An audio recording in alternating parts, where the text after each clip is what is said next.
There's a lot to see in Disney World, but that's why it can hide so many secrets. Welcome to Magic Kingdom. Number 1, Walt's Secret Hangout. The partner statue in front of Cinderella Castle features Walt Disney holding Mickey's hand, as we can see literally right before our eyes, symbolizing their partnership. The monogram on Walt's tie is for Smoke Tree Ranch, which was Walt's own vacation destination of choice. He actually owned a vacation home on property, and it is still a resort you can visit to this day in Palm Springs, California. It looks frozen in time, just like when Walt used to vacation there, and it looks like it is expensive, like a place that a big shot movie mogul would want to own a home and vacation. But someday I dream of going there. Number 2, it's the smallest park. That's right, Magic Kingdom is the smallest of the 4 parks in Walt Disney World. The largest is actually Disney's Animal Kingdom, which spans over 500 acres. Now, a lot of that is unwalkable by humans, at least, or at least humans that don't work with the animals. Epcot is not that much smaller than that at 300 acres, and you can pretty much walk all of that. So it's pretty amazing to think how small this one is compared to the second park, Epcot. And then the third park, Hollywood Studios, comes in around 150 acres. And that is actually due to the expansion. Adding Star Wars Galaxy's Edge got them to that number. But that leaves us with Magic Kingdom. Small park, but mighty. Number 3, there are designated areas to poop outside. Service animals are welcome to use any open outdoor area for relief as long as the owner picks up after the animal and leaves the area clean.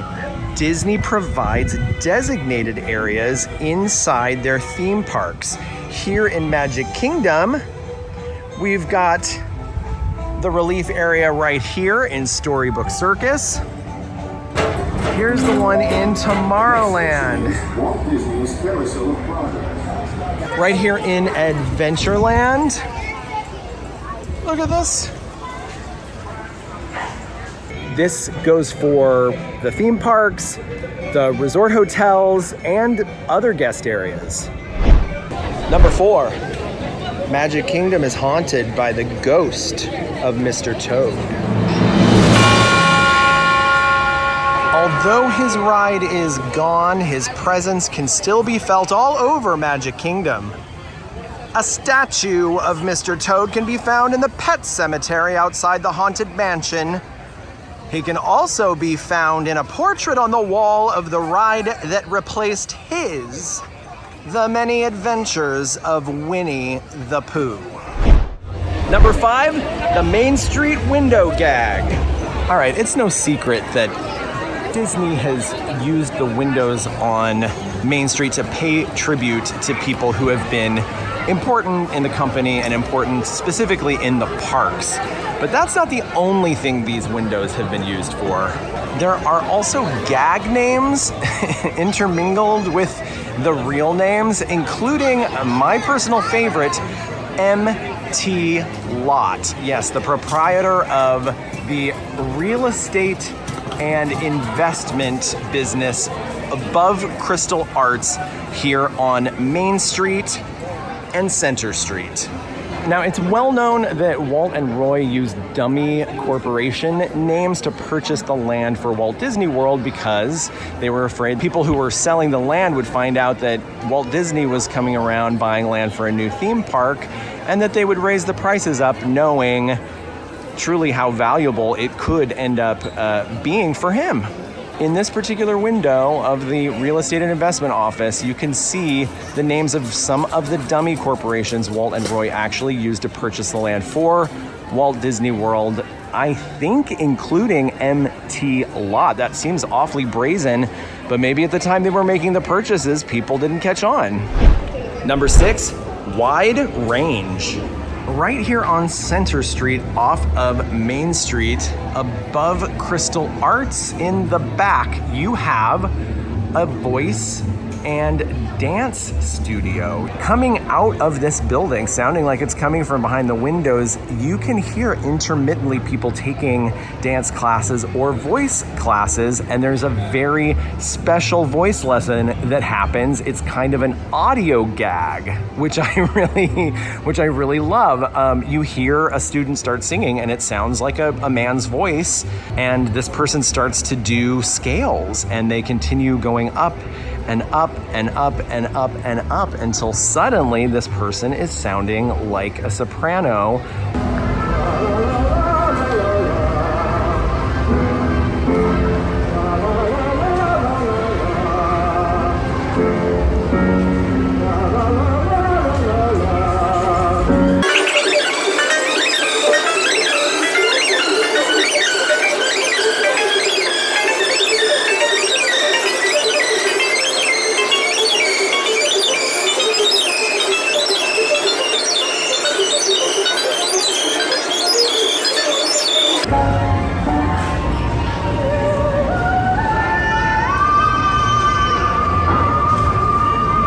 Wow.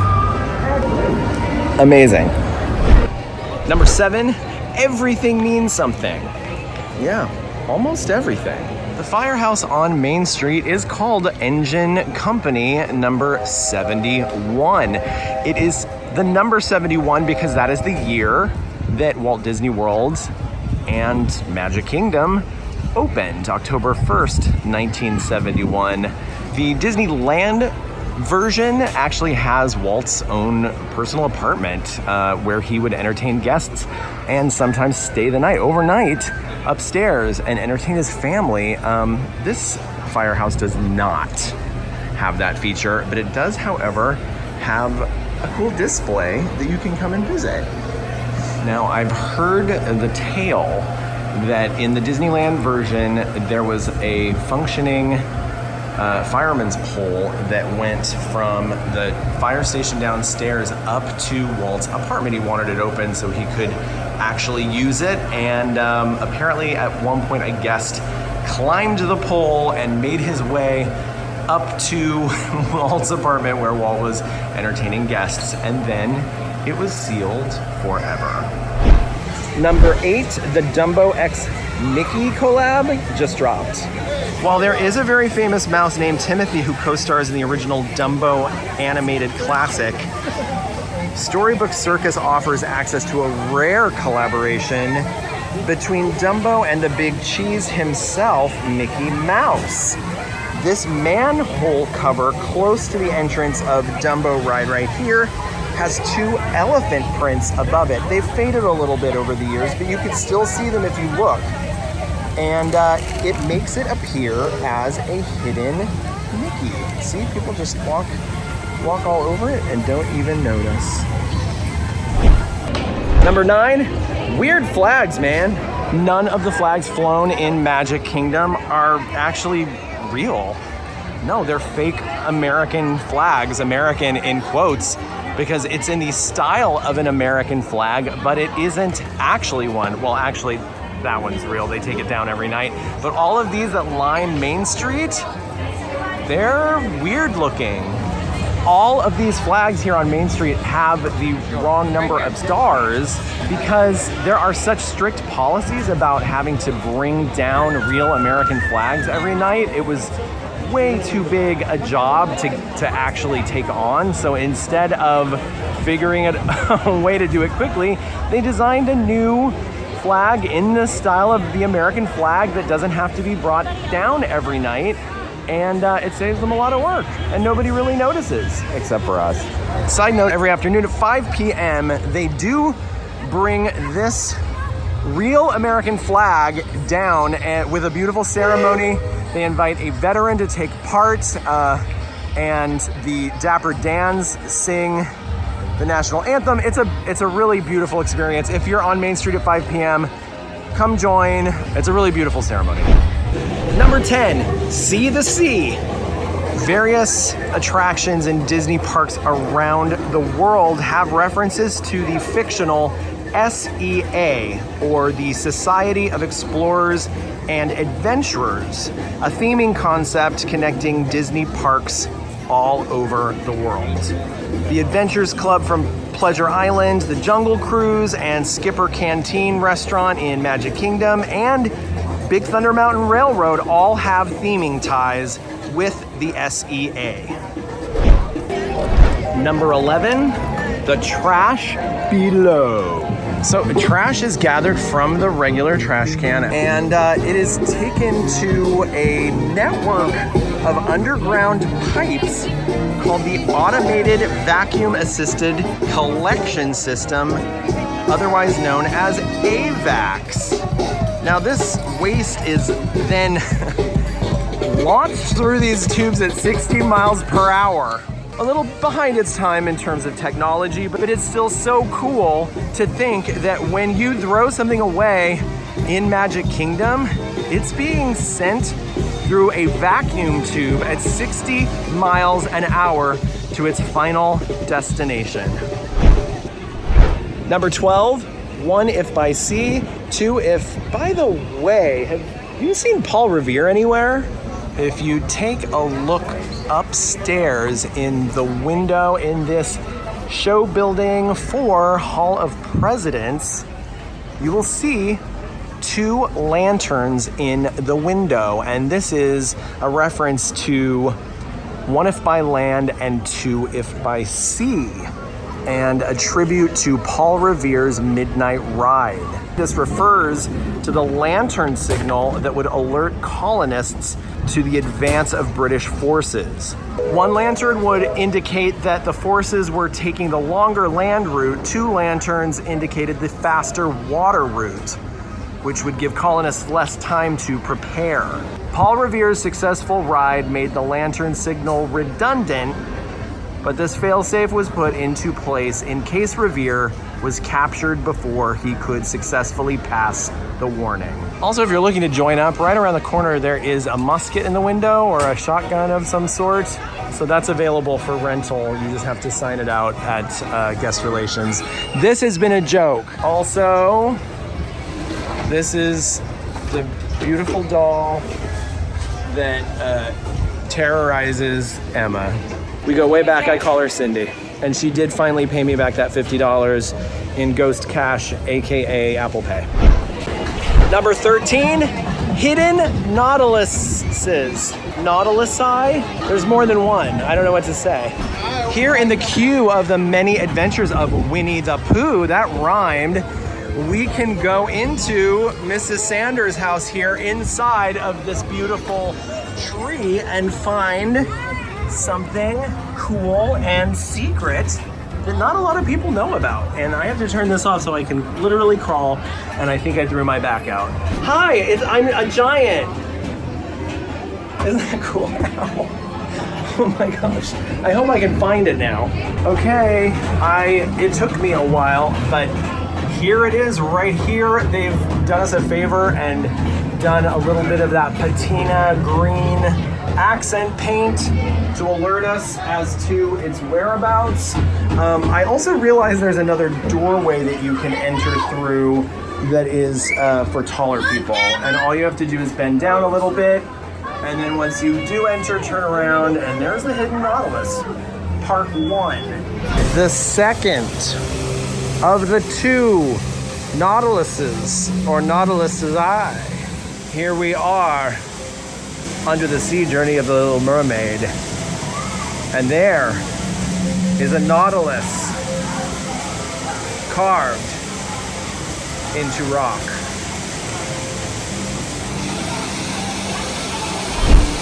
Peter Pan's Flight, an iconic attraction here in Walt Disney World's Magic Kingdom.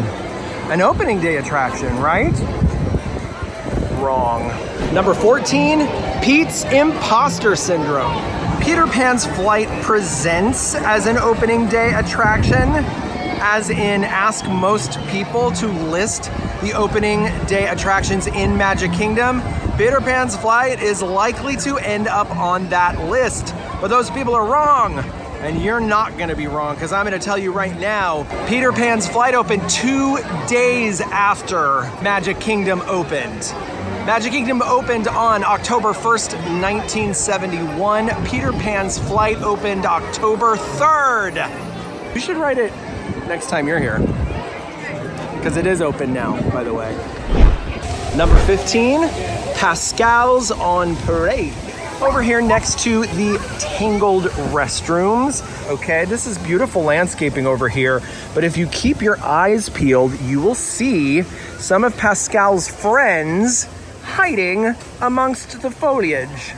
There are 10 Pascals or chameleons. They're probably not all Pascal, but there are 10 of them hidden in this area. And I have to tell you, I have never been able to find all 10, but let's look for a couple of them. Oh, that one is mischievous. He's climbed up to the planter and he's hanging underneath. All right, there were 4 to get you started. You're gonna have to get the rest on your own, and when you find them, let me know where they are. Number 16, will the real La Princessa de Cristal please stand up?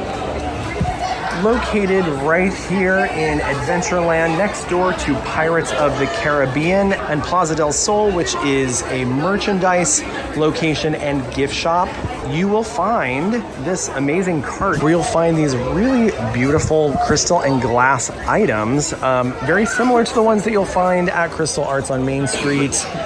Because it is an Arribas Brothers location. The Arribas Brothers actually, they were handpicked by Walt Disney to be featured artists in Disneyland, and the tradition is carried on. Members of the Arribas family actually work here in Magic Kingdom. Miguel Arribas, you can watch him blow glass right on Main Street. Not that many items, but the things they have are really beautiful. What's really interesting, and the secret that I'm here to tell you now, is the fact that this is not the only La Princessa de Cristal in Disney World. No, in fact, it is one of 2, the other being inside the Mexico Pavilion in Epcot. And you will be able to find some exclusive items here. A lot of Pirates of the Caribbean exclusive items you can only get here at this cart, La Princessa de Cristal.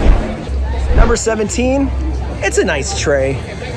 This large oak tree in Liberty Square, known as the Liberty Tree, has 13 lanterns hanging from its branches, representing the original 13 colonies of America.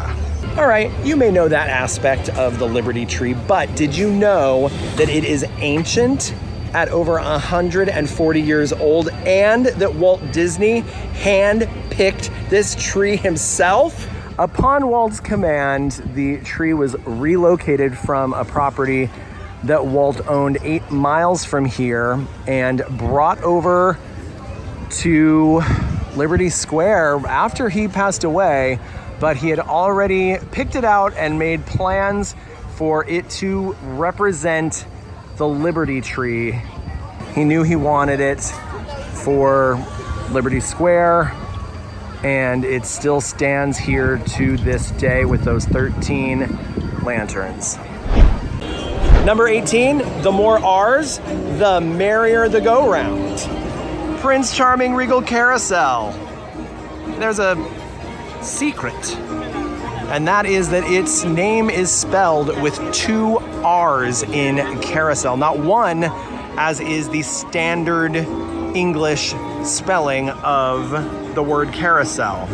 There's a theory that the 2 R spelling is the French spelling, and since Cinderella is a French-inspired story, the theory is that it makes sense for the attraction to use the French spelling. All right, that would make sense, but how about the fact that the King Arthur Carousel, a real-life historical figure and character from Sword in the Stone, is English, and his carousel, which came first and was hand-picked and named by Walt Disney himself, is also spelled with 2 R's. Well, both spellings are considered acceptable in English. Walt's double R is much less common, so some people speculate he just wanted to be different and fancy. In fact, Going forward from this day on, I shall be known as Breedlove with 2 R's. That's right, I am Fancy Breedlove. Number 19, a Hidden Oswald.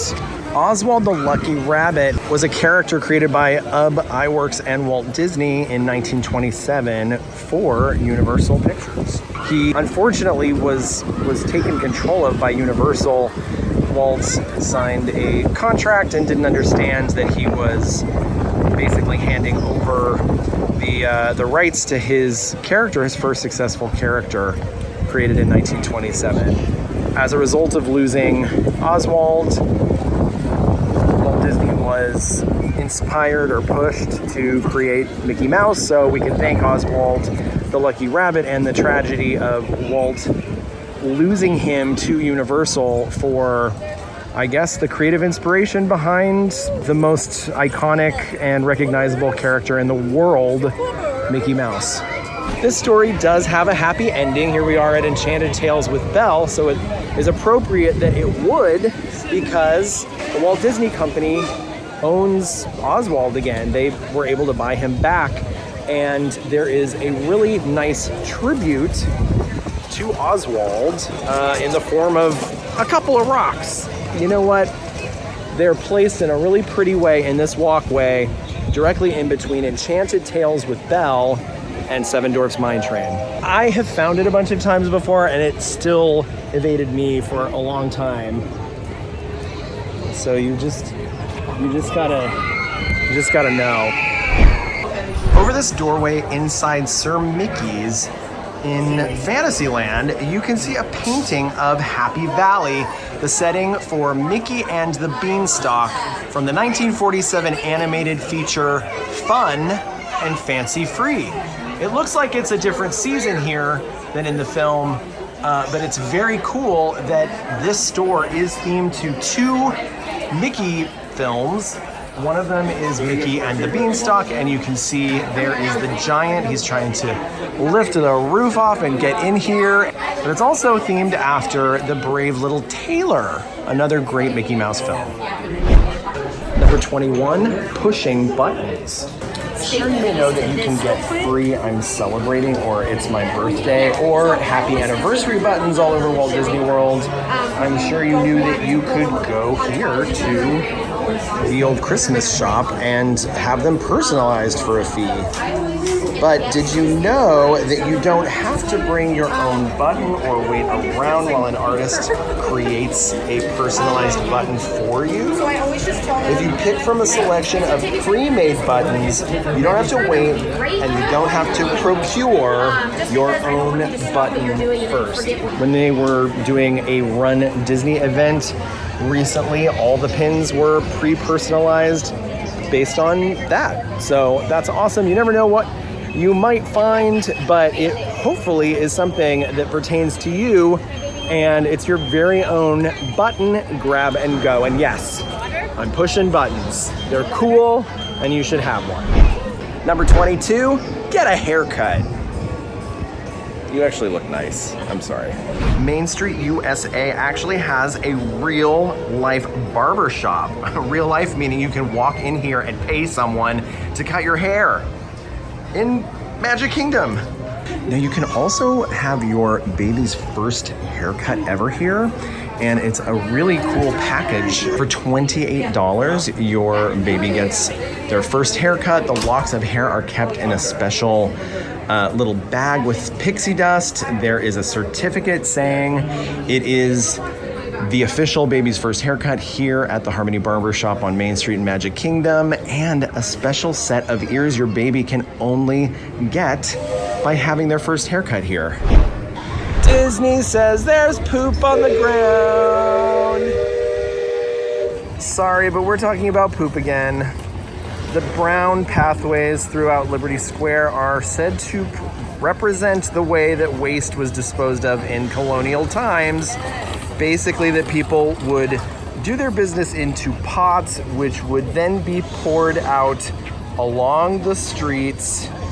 I've looked back at old photographs of Magic Kingdom, specifically here in Liberty Square, And these areas that are now called the Poop River used to be cobblestone when the park first opened. And apparently the cobblestone, even though it was very authentic, was very hard on the feet of the dancers and the ankles, and also on the parade floats.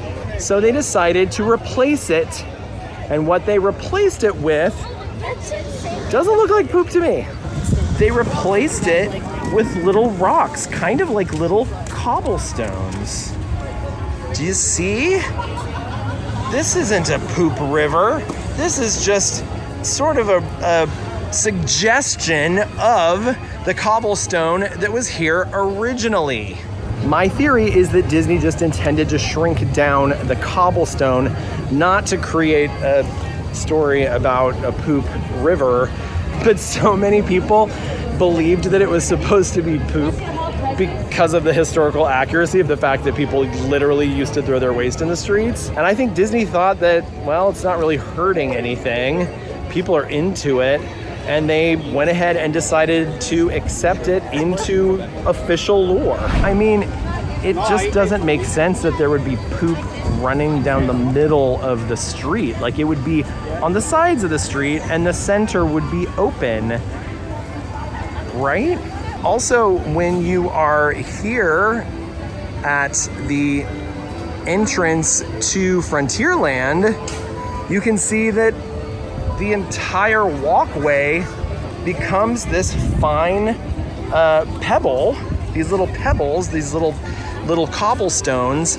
And why would there be so much poop? Like, you're trying to leave town and the whole street is poop? Does this make sense? No, I really don't think it does. I'm here to tell you, based on my research, it's probably just supposed to be little tiny cobblestones. Number 24, let's eat spaghetti. If you are a fan of Lady and the Tramp, you have to eat at Tony's Town Square restaurant because it is themed after Lady and the Tramp and their romantic dinner where they ate spaghetti and their lips came together in a kiss, because that is how most love stories begin. But what we need to look at right now is not the inside of this beautiful restaurant, but we need to look down on the ground, actually where stroller parking is. And if a stroller was big enough, you might miss that the paw prints of Lady and the Tramp are here with a heart and an arrow around it, signifying that they had such a romantic dinner here at Tony's Town Square, they were inspired to vandalize the front. Just kidding. It's a beautiful tribute to their enduring love. Number 25, that barn looks awfully familiar. The Fantasyland train station is a replica of Walt Disney's own miniature barn, used by Walt as a machine shop while operating his miniature live steam Carrollwood Pacific Railroad layout in the backyard of his home in Holmby Hills, California. And this is a bonus secret. These are all references to various films. Melody Time, Brass Horns, a 1948 film. These are some Scentsy references right here. These are more modern, 10 shillings and 6 limited, which is a reference to the tag that is in the Mad Hatter's hat. You can actually visit Walts Barn. It's still in Southern California, and it's operated, it sounds sort of like a museum. Look it up, it's very cool. Might be worth a visit on your way down to Smoke Tree Ranch in my dreams someday. Number 26, it's not easy being green. When you visit Jungle Cruise, you may notice that the water is sort of a vibrant green, almost a little milky. And this is due to a rust-based dye that is actually added to the water to give it that green color you see. It's a natural dye that won't harm any local, real wildlife or any animatronic wildlife either. The dye is added so you don't see what's under the water and to keep the magic of the ride. Number 27, Hidden Tink. And it started raining. There are actually 2 exits for Big Thunder Mountain Railroad. One is up higher on the mountain, one's a little further down, and the further down exit is the one you want to go to in order to see this hidden Tinkerbell. Now, I'm standing right in front of her. I know where she is. I can see her, but I'll tell you right now, she's more hidden than I've usually seen her because this wonderful bush is growing so beautifully and obstructing her somewhat, but not completely. Can you see her right now? There she is in profile. Those are her wings behind her, her face right there, and her body right there. That is an official hidden Tinkerbell right here at the exit of Big Thunder Mountain Railroad. Number 28, your shutters are sagging. During Revolutionary War times, England stopped shipping metal to America because they were afraid the colonists would use it for ammunition. As a way around this, colonists began removing their metal shutter hinges to melt down into bullets. They replaced their metal hinges with leather ones, which caused the shutters to sag. So they have actually recreated this effect because, you know, historical accuracy. They wanted you to walk through and see these uneven shutters, and we know that they're askew, which is not because someone in show quality services at Imagineering is having a bad day. It is because they are supposed to, because that is the way they were. Leather hinges. Number 29, haven't I heard this song somewhere before?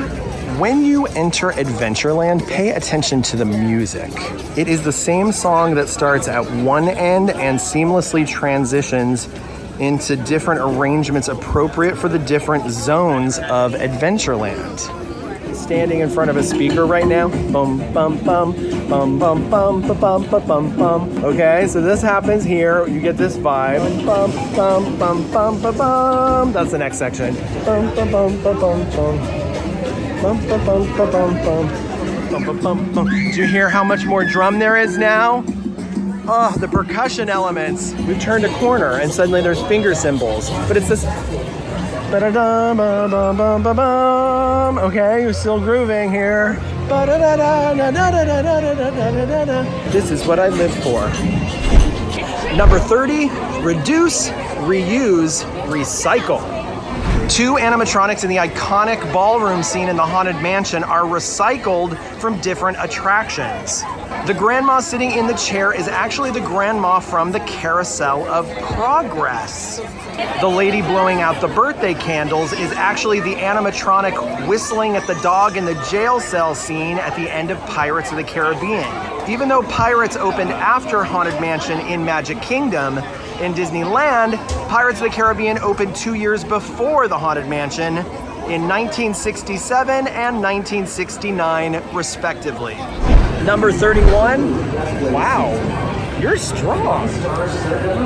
This is the Hugel Fountain, which is a giant black granite ball in Tomorrowland here, where you can see the People Mover and Astro Orbiter on one side, and you've got Star Traders and Anti-Gravities over on that side. You've got this giant black granite ball here in Tomorrowland, and it's a perfect sphere, and it rests in a base that has the exact same curvature as the ball, so due to the laws of physics, which I don't understand anything about, but I'm reading this, a thin layer of water separating the ball from the base allows this ball, which is 6 tons, to easily be spun by anyone, including children. This is pretty amazing. This is 6 tons, and I haven't pushed it personally that I can remember since it first came out, since it was first put in Tomorrowland, and my Uncle Graham and I, he knew about it and said, oh, we've got to go to the Hugel Fountain and spin the granite ball. And I said, what's that? That doesn't sound like fun. And he said, it's fun. Number 32, popular. Magic Kingdom was the first Disney World park, which might account for some of why it's the most popular park in Disney World of the four. I mean, by a lot, kind of by a lot. The first runner-up is Epcot. It is the park where if you have one day and you only want to do one park, you're probably going to pick Magic Kingdom. On average, let us know in the comments below what your park is. I hear you, Animal Kingdom fans. You are screaming at your screen right now, and I hear you and I love you. Number 33, celebrating birth years. The circus train cars that make up snack booths and a splash pad in the Storybook Circus area each have the number of the year that a Walt Disney World theme park opened. 98 here on this cart. That is the opening year of Animal Kingdom. Moving next door to the cart with the giraffes, we have an 89 for 1989 when Disney MGM Studios, now Disney's Hollywood Studios, opened. Over here we've got the clown cart, and that has an 82 on it for 1982, the year Epcot opened. Ah, the elephants. Yes, wonderful, wonderful elephants. 1971, the year that Magic Kingdom opened, but we're not done. What? Yeah, no, we're not done. We have one more to go. And it's the year that started it all. 1955, the year that Disneyland opened. Isn't that cool? What animal is that? The animals on the roof peaks of the Enchanted Tiki room look like Asian water buffaloes, but they can also be seen in Frontierland, where from a distance they may resemble a longhorn steer. The Imagineers wanted to keep the theming for each land, so they made sure the animals would look appropriate in either land. You'd be more likely to find a water buffalo in a place like Adventureland, and the steer would be found in more western areas. Merry Christmas, stepsisters! It is a well-publicized fact that I spent Christmas Day with the stepsisters. I don't call them their proper names, which are the ugly stepsisters. I don't believe that is a true statement about them, but we hung out on Christmas Day because I was here on a reporting mission and they were here just hanging out, so we decided to hang out together. Well, it goes deeper than this. There is more of a Christmas tie-in with the stepsisters, and it happens to be right inside Cinderella Castle. Red and green are opposites on the color wheel, making them known as what is called complementary colors. This is probably why they were chosen to be the official colors of the Christmas holiday. It might also be why the ugly stepsisters are depicted in the tile mural inside Cinderella Castle as having a red and a green face. While they are never seen this way in the Cinderella animated classic, the artist chose to depict them in this way in the mural because one is green with envy and the other is red with rage. Bonus fact, the same artist who created this mural also created the mural outside of the Land Pavilion in Epcot. Look at them, they just can't handle the fact that the slipper fits. I guess we've all been there, huh? Number 36, peanuts you're guaranteed not to be allergic to. When Storybook Circus first opened, there was outrage over the fact that Disney had embedded whole peanuts in shell in the ground as a theming element, since elephants are often depicted as loving peanuts. I actually looked this up for myself, and it's kind of a myth. Maybe during the circus times, which this area is themed to, they had easy access to peanuts and maybe not a lot of access to a lot of other foods, and they fed elephants peanuts and they liked them back then. But in modern times, going back to the diet of what the elephants would eat naturally, I learned they actually don't But anyway, back to the ground. When this area was first unveiled, people with peanut allergies were outraged that they might be exposed to this potentially deadly allergen by visiting this area. And many believed they would have to avoid it completely. It didn't take long for it to be confirmed, though, that peanuts embedded in the ground here were just very realistic looking recreations made out of safe materials by amazing Walt Disney World Imagineers. And you can't even buy real peanuts at the snack cart out front. The only cinnamon glazed nuts they sell in Disney World are almonds and pecans. And they are, side note, two of my favorite snacks in Walt Disney World. You should try them. But not the peanuts embedded into the ground. They are not real. Number 37, who the heck is Bwana Bob? Here at the entrance of Adventureland, there is a merchandise kiosk that is called Bwana Bob's. This is actually a tribute to Bob Hope, the actor and comedian who never actually worked with Walt or the company, but was definitely a contemporary. And at the 1953 Academy Awards, Hope introduced Walt and said, "One of the great theatrical inventors of modern times, Mr. Walt Disney." The kiosk name is a reference to Bob Hope's 1963 film, Call Me Bwana. And here's the synopsis I found of it. A moon capsule containing important information accidentally lands in the possession of a remote African tribe, and the American government sends Matt Merriweather, played by Bob Hope, an expert on Africa, to retrieve it. When he meets two secret agents who are also searching for the capsule. There you go.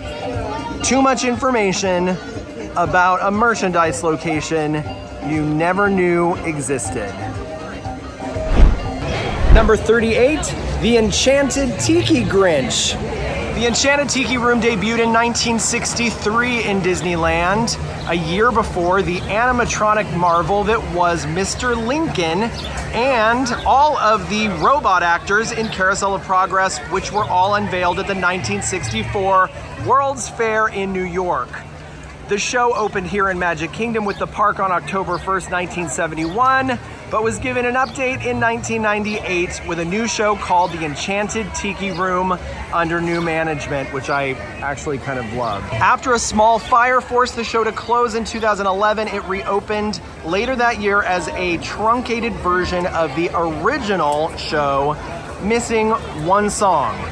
The character Fritz in the show is voiced by Thurl Ravencroft, who is one of the singing busts in the Haunted Mansion, plus the original singer of You're a Mean One, Mr. Grinch. Talk about iconic. Number 39, Carousel of Food Rocks. Carousel of Progress was a major technological feat when it opened at the New York World's Fair in 1964. The final scene is traditionally depicted the future, but the most recent update was in the 90s, and the future, well, it looked a whole lot more like depictions of the past we see throughout the rest of the show. In 2022, we were surprised with new costumes and wigs for the animatronics in the final futuristic, I put that in quotes, scene. And the big surprise is that John is now wearing an apron that says, "My Food Rocks." This is an Easter egg that took a lot of people who lived through the transition from Kitchen Cabaret to Food Rocks over in the Land Pavilion in Epcot in 1994 by surprise, because we really hadn't thought about it in a long time. But there he was wearing a Food Rocks reference in the final scene. Number 40, Cruising by History. Here on the People Mover, not only do you get awesome views of Tomorrowland on a breezy and relaxing tour propelled by magnets. Oh yeah, and magnets actually propel the People Mover in Walt Disney World. The original in Disneyland was actually propelled by tires. You also get to take a glimpse of the original 1967 model for Progress City, which was started before but completed after Walt Disney's death as a way to show the world his plans for the project he dreamed would ultimately turn into Epcot. This model was displayed in the exit of Carousel of Progress in Disneyland from 1967 to 1971 when the show moved here to Magic Kingdom to open the park. There was also a photograph of the model used as the backdrop for the final scene of Carousel of Progress, Act 4, as it's officially known, which depicted the future. It's pretty amazing that we get to sit in a vehicle that Walt Disney imagined as a key transportation option in his city of the future and ride through past a model of that city of the future, which would never come to be. Attention. If you liked this video, please go like and subscribe. And now go watch Emma and I tell you all the newest tips you need to do Walt Disney World right now. See you next time.